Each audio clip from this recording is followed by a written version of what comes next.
नमस्कार दोस्तों, the listen platform पर आपका स्वागत है। हम लोग यूजीसी नेट सोशियोलॉजी का सिलेबस पढ़ रहे थे और इसमें जो हमारी यूनिट फर्स्ट है, इस फर्स्ट यूनिट का हम 1.3 यानी यूनिट फर्स्ट का तीसरा जो पॉइंट है या तीसरा जो टॉपिक है, हम इसको पढ़ रहे थे, हर्मेनेटिक्स एंड इंटरप्रेटेटिव ट्रेडिशन। इसमें हमने जीएच मीड को पढ़ लिया है, अल्फ्रेड स्विट्स को पढ़ लिया है, इरविन गॉफमैन को पढ़ लिया है। आज हम पढ़ेंगे हेराल्ड गारफिंकल। और हेराल्ड जो गारफिंकल है, हेराल्ड गारफिंकल की थ्योरी एथनोमेथोडोलॉजी से जुड़ी हुई है। तो कुल मिलाकर हमें एथनोमेथोडोलॉजी को पढ़ना है और हर्मेनेटिक्स एंड इंटरप्रेटेटिव जो ट्रेडिशन है, जब हम हेराल्ड गारफिंकल को पढ़ लेंगे तो ये भी आपका पूरा जो सेगमेंट है कंप्लीट हो जाएगा। इसमें कार्ल मैनहीम और क्लिफोर्ड गिट्स ही बचेंगे, तो 2 वीडियो में मैं उनको भी कंप्लीट करवा दूंगा। ठीक है, तो हमारा जैसे मैंने post modernism and post structuralism ये और आपका जो उत्तर उपनिवेशवाद है, ये सारे मैंने थिंकर्स को 1 बाय 1 करवा दिए हैं। ठीक है, आप प्ले लिस्ट में जाके इनको देख सकते हैं। बाकी इसमें भी बस 2 ही हैं गारफिंकल के बाद, तो वो भी थिंकर्स पूरे हो जाएंगे। तो अब हम स्टार्ट करते हैं एथनोमेथोडोलॉजी को। ठीक है, कि एथनोमेथोडोलॉजी क्या है, और एथनोमेथोडोलॉजी को सबसे पहले हम देखेंगे कि एथनोमेथोडोलॉजी का अर्थ यानी इसकी मीनिंग क्या है, एथनोमेथोडोलॉजी कहते किसे हैं। इसके साथ हेराल्ड गारफिंकल के जो कॉन्सेप्ट हैं उनको देखेंगे, और टर्नर के भी इसमें कुछ कॉन्सेप्ट हैं थोड़ा एथनोमेथोडोलॉजी में, तो उनको देख लेंगे। ठीक है, बस आप अगर इस कॉन्सेप्ट को बेहतर तरीके से समझना चाहते हैं तो गौर से सुनिएगा। बहुत ही सिंपल कॉन्सेप्ट आपके लिए ये हो सकता है अगर आपने गौर से इसको सुना। ठीक, चलिए, एथनोमेथोडोलॉजी जो है, या हम इसको कहते हैं एथनोमेथोडोलॉजी को लोक विधि विज्ञान। लोक का मतलब होता है आम लोग, और विधि का मतलब होता है उन जो पद्धति को वो अपनाते हैं, और विज्ञान का मतलब होता है शास्त्र। यानी आम जो लोग हैं वो दिन प्रतिदिन की क्रियाओं में किन विधियों का अध्ययन करते हैं, अगर हम उसको वैज्ञानिक तरीके से अध्ययन करते हैं तो हम वही हमारा लोक विधि विज्ञान कहलाता है। फिर से सुनिएगा कि आम लोग अपने दिन प्रतिदिन की क्रियाओं में जिन विधियों का प्रयोग करते हैं, यदि हम उन विधियों को वैज्ञानिक तरीके से अध्ययन करते हैं तो वही हमारा लोक विधि विज्ञान कहलाता है। इसको निर्जाति पद्धति शास्त्र भी कहते हैं। अब इसके कुछ महत्वपूर्ण पक्ष हैं, तो उनको समझ लीजिए कि जो आपका एथनोमेथोडोलॉजी है, जो निर्जाति पद्धति शास्त्र या लोक विधि विज्ञान है, यह फिनोमेनोलॉजी से इसका विकास हुआ है। यानी पहले फिनोमेनोलॉजी आया और फिनोमेनोलॉजी ने एथनोमेथोडोलॉजी को जन्म देने का काम किया, या उसके विचार से यह प्रेरित होकर हमारे सामने आया। अल्फ्रेड स्विट्स का प्रघटनावाद जो है, यानी हम आपको पढ़ा के आए हैं फिनोमेनोलॉजी, फिनोमेनोलॉजी ने ही लोक विधि विज्ञान के लिए आधार को तैयार किया। तो ये 2 फैक्ट आपके सामने हैं कि फिनोमेनोलॉजी से एथनोमेथोडोलॉजी का उद्भव हुआ। जो एथनोमेथोडोलॉजी हेराल्ड गारफिंकल की है, इसके प्रेरणा के रूप में अल्फ्रेड स्विट्स भी रहे हैं, और इसको आगे बढ़ाने का कार्य इरविन गॉफमैन ने अपनी किताबों में किया है। अब इरविन गॉफमैन को वैसे हम ड्रामेटोलॉजिकल पर्सपेक्टिव में शामिल करते हैं, लेकिन यदि उनके अध्ययनों को बहुत सूक्ष्मता के स्तर पर देखें तो जो उनकी एनकाउंटर का जो कॉन्सेप्ट है, जो जेंडर एडवर्टीज है, उनमें भी जो सोशल स्टिग्मा है, जो रोल डिस्टेंस है, अगर हम उनको भी देखेंगे तो उनमें भी कहीं ना कहीं एथनोमेथोडोलॉजी की झलक मिलती है। एथनोमेथोडोलॉजी की कुछ पृष्ठभूमि है जिनके 3 बिंदु महत्वपूर्ण है। इसको देखते हैं समाजशास्त्री जगत में एथनोमेथोडोलॉजी के विकास की जो पृष्ठभूमि वो क्या है कि एथनोमेथोडोलॉजी जो है वो प्रत्यक्षवाद यानी पॉजिटिविज्म और फंक्शनलिज्म दोनों के विरोध, या हम कहें कि प्रतिक्रिया स्वरूप इसका जन्म हुआ है। फिनोमेनोलॉजी भी प्रत्यक्षवाद के अपोजिट यानी विरोध में प्रारंभ हुआ था, क्योंकि जो फिनोमेनोलॉजी है और एथनोमेथोडोलॉजी है ये व्यक्ति की बात करते हैं, और जबकि प्रकारवाद और प्रत्यक्षवाद ये समाज पर बल देते हैं, बाह्य तत्व पर बल देते हैं। इन फिनोमेनोलॉजी और एथनोमेथोडोलॉजी ने इन दोनों चीजों को नकारा है। कुल मिला के एथनोमेथोडोलॉजी माइक्रो थ्योरीज को विशेष महत्व देती है, मैक्रो थ्योरीज की बात नहीं करती है, बृहद सिद्धांत की बात नहीं करती, ये तो व्यक्ति पर बहुत ज्यादा बल देते हैं, यानी लघु सिद्धांतों की ये बात करते हैं। तो हमें लगता है आपको अब समझ में आ रहा होगा धीरे धीरे। स्टडी इन एथनोमेथोडोलॉजी 1967 में, स्टडी इन एथनोमेथोडोलॉजी 1967 में गारफिंकल ने लोक विधि विज्ञान का अर्थ बताया है। और उसको अगर हम देखें तो एथनो का मतलब होता है जनसाधारण या लोग, मेथड का मतलब होता है पद्धति या विधि, और लॉजी का मतलब होता है शास्त्र, अर्थात जनसाधारण द्वारा प्रयोग किए जाने वाली पद्धतियां, वही एथनोमेथोडोलॉजी है। जनसाधारण जिन पद्धतियों को अपने दैनिक जीवन में प्रयोग करता है, उन पद्धतियों का वैज्ञानिक तरीके से अध्ययन ही एथनोमेथोडोलॉजी कहलाता है। इसी को हेराल्ड गारफिंकल थोड़ी सी और व्यवस्थित कर देते हैं। वो कहते हैं कि जनसाधारण द्वारा प्रयुक्त की जाने वाली विधियों या पद्धतियों का वैज्ञानिक तरीके से अध्ययन ही आपका लोक विधि विज्ञान कहलाता है। चलिए, तो अब समझ में आ गया होगा, यानी जो आम जन है, आम जन अपने दैनिक जीवन में किन किन विधियों का प्रयोग करते हैं। देखो, मैं इसको थोड़ा सा और आपको उदाहरण के माध्यम से समझा देता हूं। समाज है, समाज एक व्यवस्था के रूप में चलता है, ठीक है। समाज में जाति व्यवस्था है, समाज में धर्म व्यवस्था है, समाज में नातेदारी व्यवस्था है, परिवार व्यवस्था है। ये सारी व्यवस्थाएं को चलाने के लिए कोई आर्मी, फौज और पुलिस की तो आवश्यकता है नहीं, लेकिन यह समाज की व्यवस्था चलती रहती है। कुल मिलाके ये समाज की जो व्यवस्था चल रही है, ये किन्हीं ना किन्हीं विधियों के माध्यम से चल रही है, और ये ऐसी विधि हैं जो आलिखित हैं और समाज में मौजूद है। तो हेराल्ड गारफिंकल कहते हैं कि जो जनसाधारण द्वारा जो प्रयोग की जा रही हैं विधियां, उन विधियों को अगर हम वैज्ञानिक तरीके से देखते हैं तो वही हमारा एथनोमेथोडोलॉजी कहलाता है। मान के चलो, समाज में जाति व्यवस्था है। इस जाति व्यवस्था में जब कोई दूसरी जाति में शादी कर लेता है, तो जाति व्यवस्था क्या करती है, उसको अपनी जाति से बहिष्कृत कर देती है।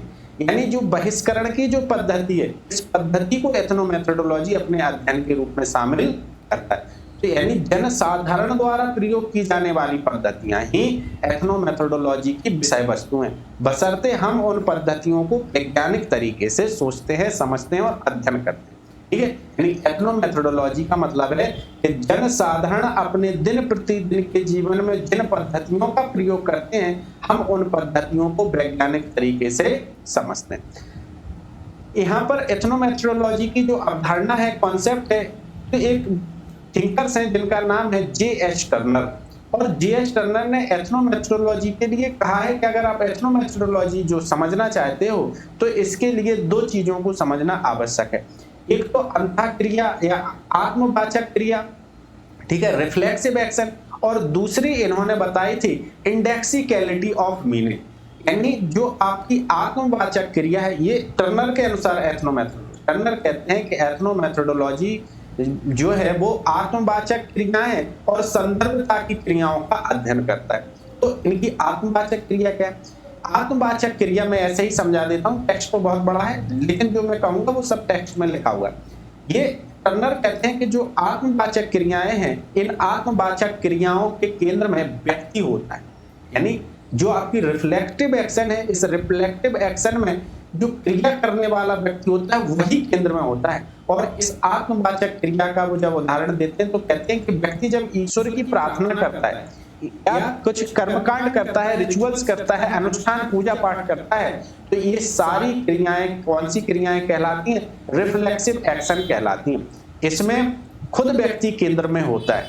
यानी जब व्यक्ति, मान के चलो आप ईश्वर से प्रार्थना कर रहे हो कि हे ईश्वर, मैं यूजीसी नेट का एग्जाम पास करवा दीजिए, मुझे जेआरएफ करवा दीजिए, पीएचडी में एडमिशन दिलवा दीजिए, कोई भी आप, तो कुल मिलाकर ऐसी क्रियाएं क्या है? एथनोमेथोडोलॉजी कहलाती।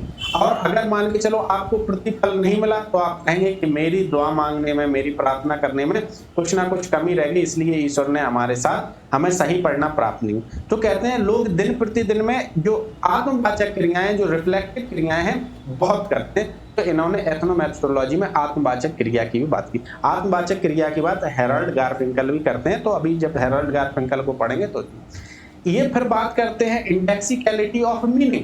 इंडेक्सिकलिटी ऑफ मीनिंग जो मतलब है, उसमें सबसे महत्वपूर्ण बात है कि अगर कोई शब्द है तो उस शब्द का जैसे ही संदर्भ चेंज होता है, जैसे ही उसकी परिस्थिति चेंज होती है, तो उसकी मीनिंग बदल जाती है। जैसे आपने पीके पिक्चर देखी है, पीके पिक्चर में आमिर खान कहता है अच्छा, और वो अच्छा के कई मीनिंग बताता है। कहते हैं अगर अच्छा अच्छा आप सिर हिला के कह रहे हो तो आपको चीज समझ में आ रही है, और अच्छा अगर आप आंख बड़ी करके कह रहे हो तो इसके साथ इसका मतलब है आपके साथ कोई दुर्घटना घटित हो गई।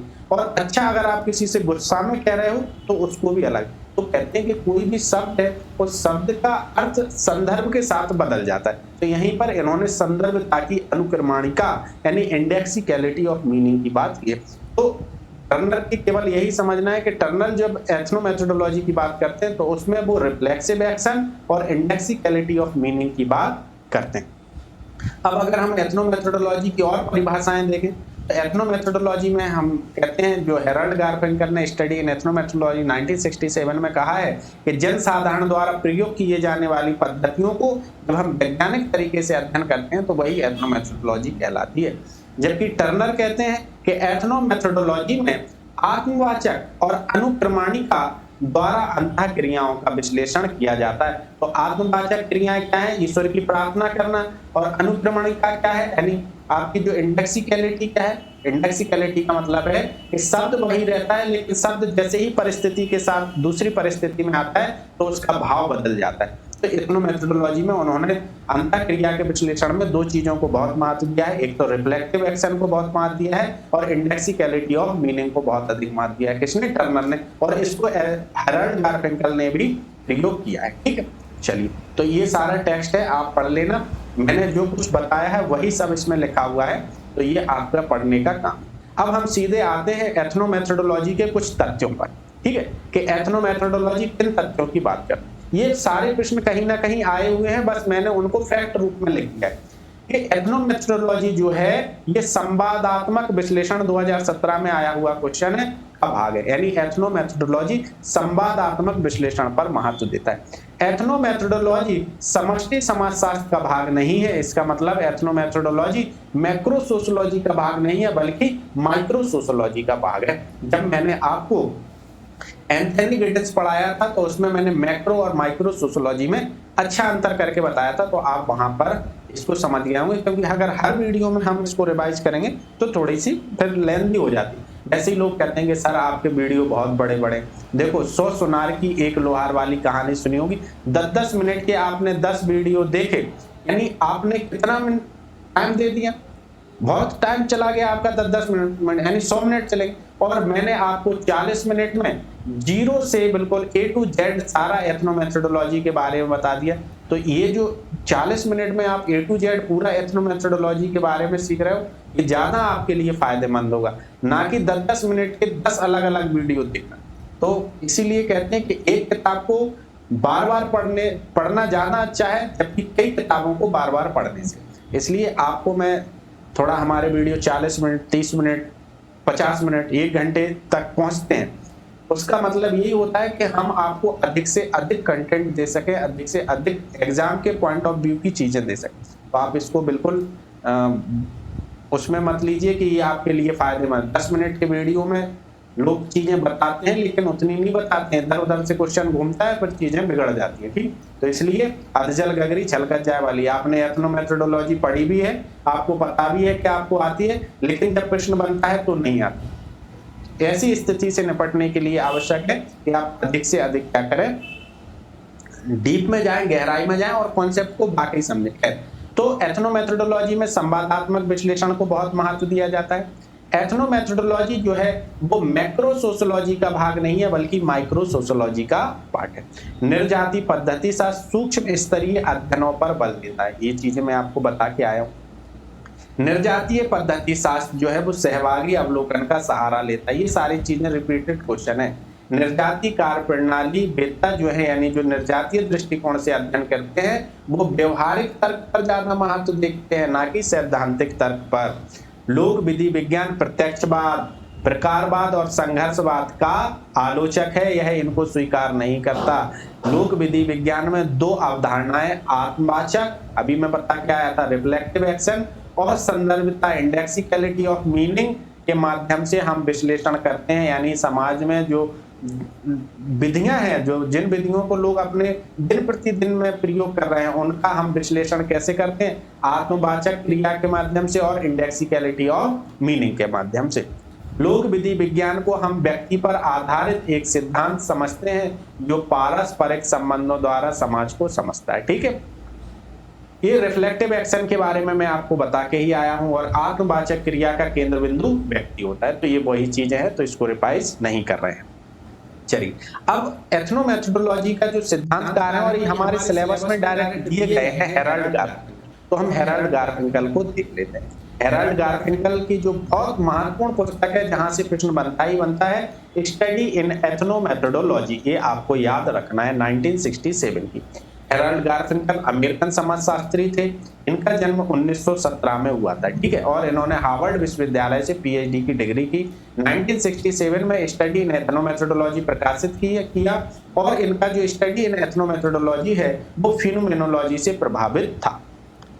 ये गारफिंकल जब अपनी स्टडी इन एथनोमेथोडोलॉजी में को प्रारंभ करते हैं, तो एक दृष्टांत कहें, हम कहें क्या, एक कहानी प्रस्तुत करते हैं। कहते हैं कि एक विद्यालय है, उसमें एक क्लास चल रही है, सारे बच्चे बैठे, एक प्रोफेसर आते हैं और वह कुछ क्या करते हैं कि बोर्ड पर कुछ अजीबोगरीब चिन्ह बनाने लगते हैं, साइन बनाने लगते हैं, अपने पेपर को फर्श पे रख देते हैं, खिड़की को खोलने और बंद करने लगते हैं। तो विद्यार्थी क्या संदर्भ निकालते हैं उसका? विद्यार्थी सोचते हैं कि हमारे जो प्रोफेसर हैं, इनका पढ़ाने का तरीका आज बदल गया है। ये हो सकता है हमारा टेस्ट ले रहे हो या कुछ, क्योंकि जो हमारे दिन प्रतिदिन की क्रियाएं हैं, इन दिन प्रतिदिन की क्रियाओं में व्यक्ति क्या सोचता है, उसका जो लाइफ वर्ड है, उस लाइफ वर्ड से उसका जो कॉन्शियसनेस, हम कहें कि उसकी चेतना में एक पहले से चीजें फिट होती हैं कि फला व्यक्ति जब आएगा तो वो कैसे समाज सम्मत व्यवहार करेंगे। वह उन पर विद्यार्थी कैसे, प्रोफेसर साहब आज नए तरीके से पढ़ाने का प्रयास कर रहे हैं, ये नहीं सोचते हैं कि प्रोफेसर साहब कुछ अलग व्यवहार कर रहे हैं। तो ये जो पद्धतियां हैं, इन पद्धतियों को हम अध्ययन करना चाहते हैं अपनी एथनोमेथोडोलॉजी। एक दूसरा उदाहरण देते हैं। दूसरा उदाहरण का मतलब है कि जाति व्यवस्था है। जाति व्यवस्था में जब कोई व्यक्ति बाहर विवाह कर लेता है, जाति के बाहर विवाह कर लेता है, तो वह जाति अपने आप को व्यवस्थित बनाए रखने के लिए उस व्यक्ति को क्या करती है, अपनी जाति से बाहर कर देती है। उस पर सामाजिक सांस्कृतिक विनिमय जितने भी है सारे बंद कर देते। कहते हैं कि हमारे बुंदेलखंड में कहा बरादरी से बंद कर देते। तो ये बरादरी से बंद करना जो सामाजिक व्यवस्था को चला, ये कोई कहीं लिखा तो नहीं है, या इसको कानून और लिखित कानूनों के माध्यम से, ये तो लोक विधि यानी आम जन के द्वारा इन विधियों को अपनाया जा रहा है। तो ये जो आम जन की विधि है, इन्हीं आम जन की विधियों का अध्ययन हम वैज्ञानिक तरीके से एथनोमेथोडोलॉजी में करते हैं। दूसरा हम एक और उदाहरण आपको देते हैं। मान के चलो कोई एक कक्षा बढ़िया अच्छे तरीके से चल रही है, तो अब एक बच्चा क्लास में पीछे बैठा है और वो बीच बीच में कोई हरकत कर देता है, सीटी बजा देता है, कागज फेंक देता है या डेस्क को थपथपा देता है। इस स्थिति में जो क्लास का टीचर है वो क्या करेगा? उसे डांट देगा या क्लास से बाहर कर देगा। तो ये जो विधियां हैं जिनको आम लोग किसी भी व्यवस्था को चलाने के लिए अपनाते हैं, इन्हीं विधियों का अध्ययन हम एथनोमेथोडोलॉजी में करते हैं। गौर से सुनेंगे, गौर से पढ़ेंगे, तभी एथनोमेथोडोलॉजी और फिनोमेनोलॉजी समझ में आएगा। ये बात आप समझ लीजिए। नहीं तो लोग 6-6 साल से एथनोमेथोडोलॉजी फिनोमेनोलॉजी पढ़ रहे हैं, समझ में नहीं आया, केवल उन्होंने शब्द रट लिए और उसी से पेपर सॉल्व कर लिए। तो मैं जितना बता रहा हूँ उसको गौर से सुनो आप। एथनोमेथोडोलॉजी का मतलब है कि हम जो दिन प्रतिदिन के जीवन में जिन पद्धतियों का प्रयोग कर रहे हैं, आपको कोई बड़ा मिलता है तो आप तुरंत उसके पैर छू लेते हो। अब आप देख रहे हो बहुत समय से परंपरा चली आ रही है कि घर परिवार में जो महिलाएं हैं, जब कोई ससुर आते हैं या जेठ आते हैं तो वो घूंघट डाल लेती हैं। तो ये जो विधियां हैं, ये व्यवस्था को चलाने की विधियां हैं, इन्हीं विधियों को हमें वैज्ञानिक तरीके से देखना है। यही एथनोमेथोडोलॉजी है जो आलिखित है। इसी के लिए हमारे जो थिंकर्स हैं, हेराल्ड गारफिंकल ने, उन्होंने डॉक्यूमेंट्री शब्द का प्रयोग किया है। अभी मैं इसको आगे बताऊंगा। ये सब तो मैंने कई उदाहरण आपको बता दिए हैं, बस यहाँ पर इतना समझ लीजिए कि एथनोमेथोडोलॉजी आम जन अपने दिन प्रतिदिन के जीवन में जिन विधियों का प्रयोग करते हैं, उन विधियों को अगर आप वैज्ञानिक तरीके से अध्ययन करते हो तो वही आपका एथनोमेथोडोलॉजी कहा जाता है। उसी को हम एथनोमेथोडोलॉजी कहते हैं। ये सारा टेक्स्ट आप पढ़ लेना, वही सब मैंने लिखा है, ठीक है। तो हेराल्ड गारफिंकल अपनी एथनोमेथोडोलॉजी की विशेषताओं में दो सिद्धांतों को प्रमुखता देते हैं, एक विवरण और एक अभिप्राय। मान के चलो एक विवरण, मैंने एक पेंटिंग बनाई, आपके सामने एक पेंटिंग बनाई और उस पेंटिंग में मैंने क्या किया कि बैकग्राउंड में कार्ल मार्क्स की एक पेंटिंग बनाई और उसके बैकग्राउंड पे मैंने लाल रंग भर दिया। एक तरफ मैंने कोई विशेष चिन्ह बना दिए जो साम्यवाद से संबंधित हैं या हम कहें कि क्रांति से संबंधित हैं। अब मैंने उस पेंटिंग को लोगों के सामने रख दिया। तो इस पेंटिंग का अगर हम कहें तो हम इसका विवरण देंगे कि यह पेंटिंग का विवरण क्या है, ठीक है, इसकी अकाउंटिंग क्या है। और अभिप्राय यानी जब हम इसकी मीनिंग बताएंगे तो हम बताएंगे कि ये जो कार्ल मार्क्स हैं, ये कार्ल मार्क्स क्रांति की बात करते हैं, यानी हम उसको अपने तरीके से इंटरप्रिटेट करेंगे। और जब हम अपनी विवरण देंगे, उसका अभिप्राय देंगे किसी भी क्रिया का, तो हम उसमें दो चीजों का प्रयोग करते हैं, एक तो भाषा का और अपनी भावना का। ये दोनों भाषाएं और भावना के आधार पर व्यक्ति अपनी क्रिया को अच्छी तरीके से समाज के सामने प्रस्तुत कर सकता है। अब देखो हेराल्ड गारफिंकल विवरण और अभिप्राय में क्या बात करते हैं। हेराल्ड गारफिंकल ने विवरण और अभिप्राय पर विशेष बल दिया है, ठीक है। वो कहते हैं कि किसी परिस्थिति में अंतःक्रिया होती है, यानी जिस परिस्थिति में अंतःक्रिया होती है उसमें भावना और मूल उद्देश्य संपन्न होते हैं, उसमें समाहित होते हैं। और इस काल में अंतःक्रिया हो रही है ये भी उसमें शामिल है, यानी समय विशेष के संदर्भ में होती है। और अंतःक्रिया की जो परिस्थिति है, जो भावना है और जो समय है, इसमें विवरण बहुत महत्वपूर्ण है। विवरण किसी ना किसी भाषा में प्रस्तुत किया जाता है। विवरण के अंतर्गत दो तत्व शामिल होते हैं, एक तो विवरण में हम भाषा यानी प्रतीकों को शामिल करते हैं और हमारा अभिप्राय और भावना भी उसमें शामिल। अगर हमने पेंटिंग बनाई है तो उसमें पीछे लाल रंग क्यों भरा है, क्योंकि वो क्रांति की बात करते हैं कार्ल मार्क्स, इसलिए मैंने लाल रंग उसमें डाला है। तो हमारा अभिप्राय है और हम उसको जो प्रदर्शित कर रहे हैं अपनी भावना को, उसमें हम प्रतीकों और भाषा का प्रयोग कर रहे हैं। तो ये आपको समझना है। ये कहते हैं कि जो हमारा अभिप्राय है, जो हमारी भावनाएं, ये परिस्थिति सापेक्ष होती हैं, परिस्थिति बदलती है तो इनकी चीजें भी, संदर्भ भी बदल जाते हैं, ठीक। और इस क्रम में इरादा और मंशा महत्वपूर्ण होते हैं, यानी जो मैंने पहले बताया कि एथनोमेथोडोलॉजी में जब व्यक्ति क्रिया करता है तो क्रिया में व्यक्ति का विवरण और अभिप्राय को हेराल्ड गारफिंकल महत्व देते हैं। चाहे हम पेंटिंग बनाए, चाहे हम कोई लेख लिखें या हम समाज में कुछ कहें, तो उस कहने के पीछे एक भाषा होती है, हमारी भावना होती है। अगर आप उसको समझ जाओगे तो अंतःक्रिया को बहुत अच्छे से समझ जाओगे और आम जन जिन विधियों का प्रयोग कर रहे हैं आप उसको भी बहुत अच्छे से समझ सकते हैं। चलिए, तो हेराल्ड गारफिंकल विवरण और आपके अभिप्राय की बात करते हैं, अकाउंट्स एंड मीनिंग की बात करते हैं। चलिए, अब हेराल्ड गारफिंकल अपने अध्ययन पद्धति में किस विधियों का प्रयोग करते हैं, तो इसमें ये डेटा कलेक्शन के लिए या हम कहेंगे टूल्स के लिए ये प्रश्नावली का प्रयोग करते हैं, साक्षात्कार अनुसूची का भी प्रयोग किया है और वीडियो टैपिंग का भी इन्होंने प्रयोग किया है। लेकिन अगर हम विधियों की बात करें तो एथनोमेथोडोलॉजी में पार्टिसिपेटरी ऑब्जर्वेशन यानी सहभागी अवलोकन पर बहुत महत्व दिया जाता है और व्यक्तिगत अध्ययन यानी केस स्टडी पर बहुत महत्व दिया जाता है। तो हेराल्ड गारफिंकल प्रश्नावली, साक्षात्कार अनुसूची, वीडियो टैपिंग और विधियों के रूप में पार्टिसिपेटरी ऑब्जर्वेशन और केस स्टडी की बात करते हैं। इसमें जो एथनोमेथोडोलॉजी है, इस एथनोमेथोडोलॉजी में गारफिंकल ने निम्न विधियों को प्रयोग किया है। क्या? लेखा परीक्षण परंपराएं, इत्यादि सिद्धांत, डॉक्यूमेंट्री मेथड, दृष्टिकोण की पारस्परिकता, इंडेक्सिकलिटी, रिफ्लेक्टिव एक्शन, ब्रीचिंग एक्सपेरिमेंट, इन सबको हमें समझना है क्योंकि इनसे खूब क्वेश्चन बनते हैं। चलिए, अब एक एक कर हम समझेंगे। आत्मवाचक क्रियाएं जो है, रिफ्लेक्टिव एक्शन, तो अभी मैंने जो आपको टर्नर में बताया था वही सब चीजें इसमें। हेराल्ड गारफिंकल कहते हैं कि जब एक कोई व्यक्ति अपने को केंद्र में रखकर क्रिया करता है, यानी जब ईश्वर के साथ आप संवाद करते हो, व्यक्ति खुद केंद्र में रहता है, तो ऐसी क्रियाएं आत्मवाचक क्रियाएं होती हैं। तो आत्मवाचक क्रियाएं, रिफ्लेक्टिव एक्शन की बात भी हेराल्ड गारफिंकल ने की है। इसको थोड़ा सा हम समझ लेते हैं।